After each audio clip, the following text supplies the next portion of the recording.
Hello friends, welcome to my blogging channel. তো তোমরা কেমন আছো বলো? আমি কিন্তু আজকে ব্লগটাতে এমন একটা কথা বলতে যাচ্ছি বা এমন একটা জিনিস দেখাতে যাচ্ছি, যেটা দেখলে তোমাদের কিন্তু একটু মাথায় হাত পড়েই যাবে। আর আমার তো সত্যি কথা বলতে মনটা খারাপ হয়ে গেছিলো। আর পাপাই তো একদম কান্নাই শুরু করে দিয়েছিল একরকম।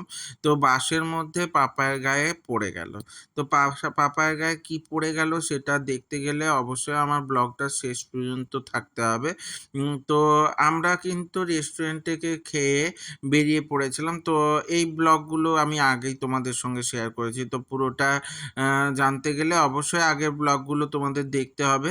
আর আমরা কোথায় যাচ্ছি বলতে গেলে আগেই বলি, আমি আমার এক ভাইয়ের বাড়ি চলে যাচ্ছি। তো ওর সঙ্গে বহুদিন দেখা হয়নি। প্রায় ৮ মাস দেখা হয়নি। তো ওইজন্য দেখা করব বলে ওর বাড়ি চলে যাচ্ছি। তো বাসে উঠে পড়েছিলাম। তো বাসে উঠার আগে কিন্তু ওয়েদারটা ঠিকঠাকই ছিল। তো কোনো রকম কোনো প্রবলেম ছিল না। তো বেশ ভালো ওয়েদার ছিল। তো যখন বাসে উঠবো এইরকম টাইমে হালকা করে একটু মেঘ দেখা যাচ্ছিল। তো বাসে যখন আমরা দমদমের উদ্দেশ্যে যাচ্ছিলাম তখন নাগেরবাজার পেরোতেই এমন পরিমাণে বৃষ্টি হওয়া শুরু করলো যে ভালোই বৃষ্টি হওয়া শুরু করে দিল। তো তখন পাপাই বসেছিল সিটের পাশে, মানে একদম জানলার সিটের পাশে বসেছিল। আর আমি বসেছিলাম ওর এপাশে। তো সবাই মিলে ওইভাবে বসেছিলাম। তো আর মৌলি অন্য সাইডে বসেছিল। তো হঠাৎ করে কি হলো যে এমন পরিমাণে এমন একটা জায়গায় বসেছিলাম যেখানে পুরো বাসের জলটা এসে পাপায়ের গোটা গায়ে পড়ে গেল এবং গোটা জামা ভিজিয়ে দিল।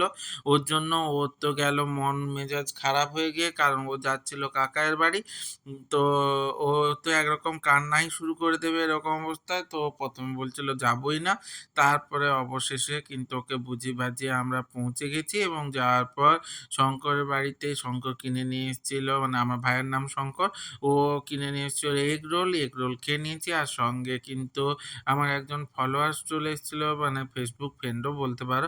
তো চিরঞ্জিত ও এসেছিল। তো সবাই মিলে আমরা বেরিয়ে পড়েছি একটা জায়গায় ঘুরতে যাবো বলে। তো সেই জায়গাটা জানতে গেলে তোমাদের কিন্তু আমার পরবর্তী ব্লগগুলো দেখতে হবে। এই দেখো আমরা দমদম থেকে মেট্রোতে উঠে গেছি অলরেডি এবং বসেও পড়েছি। কিন্তু শঙ্কর আর চিরঞ্জিত ওরা কিন্তু বসেনি, ওরা দাঁড়িয়েই ছিল। তো আমি একটু তোমাদের সঙ্গে শেয়ার করব বলে মানে ক্লিপ নিয়ে নিচ্ছিলাম।